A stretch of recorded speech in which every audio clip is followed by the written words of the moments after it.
नमस्कार, मराठीचामध्ये तुमचं पुन्हा एकदा स्वागत आहे। आज आपण वाचन कला भाग 6 मध्ये दुसरा उकार म्हणजे ऊची मात्रा, ज्याला आपण इंग्लिशमध्ये डबल असं कन्सिडर करणार, त्याची माहिती घेऊया। उदाहरणार्थ ऊ उसाचा। आता आपण अजून एक उदाहरण घेऊन त्याचं स्पष्टीकरण करूया। फूल, तर ह्याच्यामध्ये फू मध्ये फ प्लस ऊची मात्रा इज इक्वल टू फू। फला आपण कशी ऊची मात्रा लावणार, तर खालच्या बाजूने उकार देऊन फू असं होत आहे। अजून आपण उदाहरण त्याची पाहूयात।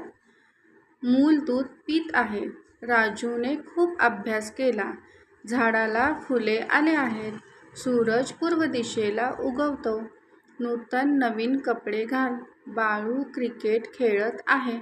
अशी आपण अजून त्याची उदाहरणं पाहिली आहेत। तर तुम्हाला हा व्हिडिओ कसा वाटला आहे नक्की मला सांगा आणि त्याला लाईक आणि शेअर करा। धन्यवाद।